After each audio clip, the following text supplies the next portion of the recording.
Hello friends, இந்த நான் என்ன பார்க்குறோம் அப்படின்னா அனாலிசிஸில் படிக்கிற செமஸ்டர் 2 ஸ்டூடெண்ட்ஸ் வந்து ப்ரொஃபஷனல் இங்கிலீஷ் 2 ஒரு இம்பார்ட்டன்ட் கொஸ்டின்ஸ் வந்து கேட்டிருந்தீங்க. அதாவது HS3251. ஸோ அதுக்கு ஒரு இம்பார்ட்டன்ட் கொஸ்டின்ஸ் தான் ஃப்ரெண்ட்ஸ் இந்த வீடியோவில் பார்க்க போகிறோம். ஸோ அது மட்டும் பார்த்துக்கிட்டீங்க அப்படின்னா எப்படி வந்து கொஸ்டின் எந்த டாபிக்ஸில் வந்து எடுக்கிறாங்க அப்படிங்கிறதையும் நான் ஒரு அனாலிசிஸ் பண்ணியிருக்கேன். ஸோ அதையும் வந்து நான் இந்த வீடியோவில் கம்பேர் பண்ணி சொல்கிறேன். வீடியோ அப்படியே ஸ்கிப் பண்ணாமல் பாருங்கள். கண்டிப்பாக அந்த வீடியோ உங்களுக்கு ரொம்ப யூஸ்ஃபுல்லாக இருக்கும். ஸோ வாங்க வீடியோக்குள்ள போகலாம். ஓகே ஃப்ரெண்ட்ஸ், ஃபர்ஸ்ட் வந்து பார்த்துக்கிட்டீங்க அப்படின்னா ப்ரொஃபஷனல் இங்கிலீஷ் 2 HS3251 இம்பார்ட்டன்ட் கொஸ்டின்ஸ்லாம் வந்து நான் கொடுத்துருக்கேன். ஸோ பார்த்தீங்க அப்படின்னா எந்த டாபிக்ஸ் வந்து கேட்பாங்க அப்படிங்கிறத, எந்த மாதிரி கொஸ்டின்ஸ் வந்து எந்த டாபிக்ஸ் வந்து எடுப்பாங்க அப்படிங்கிறத நான் உங்களுக்கு வீடியோட கடைசி சொல்கிறேன். வீடியோ அப்படியே ஸ்கிப் பண்ணாமல் பாருங்கள், அப்போ தான் உங்களுக்கு புரியும். ஸோ ஃபர்ஸ்ட் எடுத்து பார்த்துக்கிட்டீங்க அப்படின்னா யூனிட் 1. ஸோ இதில் பார்த்தீங்க அப்படின்னா உங்களுக்கு கான்டெக்சுவல் மீனிங் ஆஃப் வேர்ட்ஸு, இதே வந்து உங்களுக்கு கம்பேர் அண்ட் கான்ட்ராஸ்டஸு.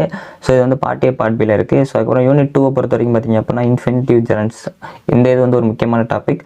ஸோ இது யூனிட் 2 பொறுத்த வரைக்கும் பார்ட் Bயில் ரொம்ப முக்கியமான கொஸ்டின். இது கண்டிப்பாக கேட்க சான்ஸ் இருக்குது. Writing response to complaints. So unit 3 பொறுத்த வரைக்கும் பார்த்தீங்க அப்படின்னா காம்பவுண்ட் வேர்ட்ஸ். ஸோ அதே மாதிரி ஆர்குமெண்டேட்டிவ் எஸ்ஸே. ஸோ யூனிட் 4 பொறுத்த வரைக்கும் பார்த்தீங்க அப்படின்னா கன்ஜெக்ஷன். அதுக்கப்புறம் வந்து உங்களுக்கு ரெக்கமெண்டேஷன்ஸ். இந்த ரெக்கமெண்டேஷன்ஸுங்கிறது போன டைம் செமஸ்டர் 1 உங்களுக்கு கேட்ட கொஸ்டின், அதனால் கொஞ்சம் நல்லா பார்த்துக்கோங்க. ஸோ யூனிட் 5 பொறுத்த வரைக்கும் இடியம்ஸ், இல்லாட்டி வந்து ரெஸ்யூம் இல்லை ஜாப் இன்டர்ன்ஷிப் பப்ளிகேஷன், இதெல்லாம் வந்து முக்கியமான டாபிக்ஸு, கொஞ்சம் நல்லா பார்த்துக்கோங்க. ஸோ எப்படி ப்ரோ எங்களுக்கு வந்து கொஸ்டின் கேட்குறாங்க, அதாவது ப்ரொஃபஷனல் இங்கிலீஷ் பொறுத்த வரைக்கும் எந்த மாதிரி டாபிக்ஸ் வந்து எப்படி வந்து கொஸ்டின் கேட்காங்க அப்படிங்கிறத நான் சொல்கிறேன்.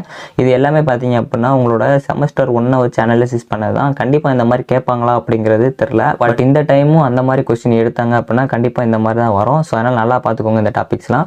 ஃபஸ்ட் எடுத்தோன்னே பார்த்தீங்க அப்படின்னா நான் வந்து உங்களுக்கு சிலபஸ் எப்படி வரும் அப்படிங்கிறத சொல்லிடுறேன். ஃபஸ்ட்டு வந்து உங்களுக்கு 10 2 மார்க்கு ப்ளஸ் வந்து 5 16 மார்க் வரும், இது உங்களுக்கு தெரியும். ஸோ இதில் பார்த்தீங்க அப்படின்னா உங்களுக்கு யூனிட் வைஸில் வந்து அதாவது 2 மார்க் பொறுத்த வரைக்கும் மொதல் 2 கொஸ்டின்லேருந்து ஃபஸ்ட் யூனிட்டு, ஸோ அடுத்த 2 கொஸ்டின் செகண்ட் யூனிட், அந்த மாதிரி தான் வரும். ஸோ கண்டிப்பாக இப்படி தான் கேட்கணும்ல, பட் இந்த ஆர்டர் தான் உங்களுக்கு இருக்கும் மேக்ஸிமம் யூனிட் வைஸாக. ஸோ அதே மாதிரி 16 மார்க்லேயும் உங்களுக்கு 11A 11Bனா ஃபஸ்ட் யூனிட்டில் இருந்திருக்கும். ஸோ 12A 12Bனா செகண்ட் யூனிட், இந்த மாதிரி வந்து உங்களுக்கு கொடுத்துருப்பாங்க. ஸோ இது மேக்ஸிமம் தெரிஞ்சிருப்பீங்க உங்களுக்கு. ஸோ இப்போ பார்த்துக்கிட்டிங்க அப்படின்னா போன டைம் வந்து உங்களுக்கு செமஸ்டர் 1 பொறுத்த வரைக்கும் எப்படி கேட்டிருந்தாங்க அப்படின்னா பார்ட் B பொறுத்த வரைக்கும் உங்களுக்கு ரைட்டிங் அப்படின்னு சொல்லி ஒரு ஹெட்டிங் இருக்கும். உங்கள் சிலபஸ் பார்த்தீங்க அப்படின்னா தெரியும், அந்த ரைட்டிங்கிறதுல தான் கேட்டிருந்தாங்க. பட் நீங்கள் கொஸ்டினை நல்லா ரீட் பண்ணி பார்க்கணும். இந்த ஹெட்டிங்ஸ் இருக்குது அப்படின்னா அந்த ஹெட்டிங் ரிலேட்டடாக வந்து ஒரு ஹெட்டிங் அந்த கொஸ்டினே கொடுத்துருவாங்க. அதில் ஒரு வேர்டாக மட்டும்தான் இந்த ஹெட்டிங் இருக்கும்.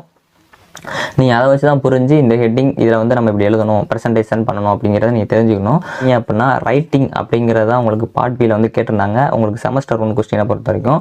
ஸோ அதே மாதிரி பார்ட் A பொறுத்த வரைக்கும் கிராமர் ஒக்காபுலரின்னு இருக்கும். ஸோ இதுதான் வந்து கேட்டிருந்தாங்க.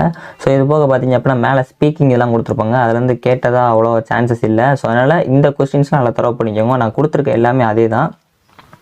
பார்ட் B பொறுத்த வரைக்கும் உங்களுக்கு நான் ரைட்டிங்கில் தான் கொடுத்துருக்கேன். ஸோ பார்ட் A பொறுத்த வரைக்கும் ஒக்காபுலரி அண்ட் கிராமர் தான் கொடுத்துருக்கேன். ஸோ கண்டிப்பாக வந்து கிராமர் அப்படிங்கிறத வந்து ஃபஸ்ட்டு கொஞ்சம் நல்லா தரவு பண்ணிவிட்டு அதுக்கப்புறம் ஒக்காபுலரிக்குள்ளே வாங்க. ஏன் அப்படின்னா கிராமர்லேருந்து கண்டிப்பாக அவங்க கொஸ்டின் கேட்கணும், அதனால் அதில் தான் கேட்பாங்க. ஆனால் ஒக்காபுலரிலேருந்து பார்த்தீங்க அப்படின்னா கிராமர் கேட்டதுக்கப்புறம் தான் அதை சாய்ஸ் எடுப்பாங்க. அதனால் மேக்ஸிமம் வந்து அதை நல்லா தரவு பண்ணிக்கோங்க. ஸோ கண்டிப்பாக வந்து இந்த டாபிக்ஸ் நல்லா தரவு பண்ணிக்கோங்க, அதிக மார்க்ஸே ஸ்கோர் பண்ணலாம். பட் அதுக்காக வந்து அந்த ஸ்பீக்கிங் அதெல்லாம் வந்து விட்டுறாதீங்க, அதையும் ஒரு ரெஃபர் பண்ணிக்கோங்க. பட் இந்த மாதிரி டாபிக்ஸ்லாம் கொஞ்சம் நல்லா பார்த்துக்கோங்க. கண்டிப்பாக பார்ட் B நல்லா மார்க் எடுக்கணும் அப்படின்னா கொஸ்டினை நல்லா ரீட் பண்ணுங்கள். ஏன்னா அந்த கொஸ்டின் எதுலேருந்து வந்திருக்குன்னு உங்களுக்கு தெரியணும் அப்படின்னா கண்டிப்பாக வந்து அந்த கொஸ்டின் நல்லா ரீட் பண்ணி இந்த டாபிக்ஸ் நீங்கள் புரிஞ்சால் தான் எழுத முடியும். ஓகே ஃப்ரெண்ட்ஸ், இந்த ரைட்டிங்கிறத நல்லா பார்த்துக்கோங்க. அதே மாதிரி கிராமர் அண்ட் ஒக்காபுலரி நல்லா பார்த்துக்கோங்க. நீங்கள் உங்கள் ஃபஸ்ட்டு செமஸ்டர் கொஸ்டினையும் ஒரு கம்பேர் பண்ணி பாருங்கள். உங்களுக்கு எப்படி தோணுதோ அதை வந்து மறக்காமல் கமெண்ட் பண்ணுங்கள். ஸோ நான் கம்பேர் பண்ண வரைக்கும் இதுதான் வந்து ஈஸியான கொஸ்டின்ஸ் ப்ளஸ் டாபிக்ஸாக இருந்துச்சு. டாபிக்ஸ்லாம் பார்த்து நல்லா எக்ஸாம் பண்ணுங்கள். ஓகே ஃப்ரெண்ட்ஸ், எல்லா கான்செப்ட்டை பார்த்தாலும் இதெல்லாம் கொஞ்சம் நல்லா தரவு பண்ணிக்கோங்க. ஓகே ஃப்ரெண்ட்ஸ், இந்த வீடியோ பிடிச்ச அப்படின்னா லைக் பண்ணுங்கள், ஷேர் பண்ணுங்கள், கண்டிப்பாக சப்ஸ்கிரைப் பண்ணுங்கள். தேங்க்யூ.